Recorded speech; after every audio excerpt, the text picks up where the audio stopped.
মিয়ানমারে অবৈধভাবে পাচারকালে বিপুল পরিমাণ পণ্যসহ ১১ জন পাচারকারীকে আটক করেছে বাংলাদেশ নৌবাহিনী।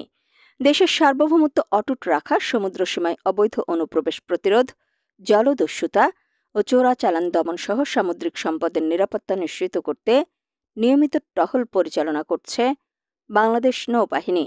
নৌবাহিনীর পক্ষ থেকে জানানো হয়, ১৪ সেপ্টেম্বর মিয়ানমারে অবৈধভাবে পাচারকালে বিপুল পরিমাণ পণ্য সামগ্রীসহ একটি বোট এবং ১১ জন পাচারকারীকে আটক করেছে বাংলাদেশ নৌবাহিনী যুদ্ধজাহাজ সমুদ্র অভিযান।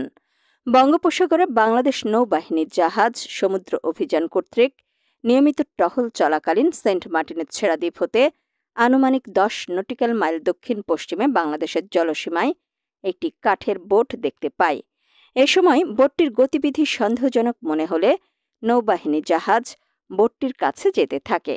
নৌবাহিনীর জাহাজের আগমন টের পেয়ে বোটের গতি বাড়িয়ে পালিয়ে যাওয়ার চেষ্টা করলে ধাওয়া করে ১১ জন পাচারকারী সহ এফভি আহমদ উল্লাহ মাইজভান্ডারি ১ নামক বোটটিকে আটক করে বাংলাদেশ নৌবাহিনী।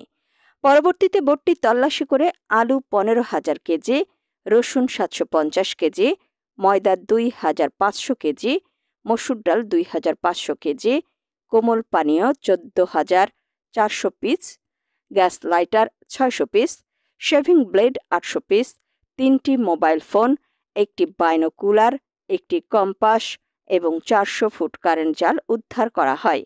আটককৃত পাচারকারী বোট ও মালামালসমূহ পরবর্তীতে আইনানুগ ব্যবস্থা গ্রহণের জন্য টেকনাফ থানায় হস্তান্তর করা হয়।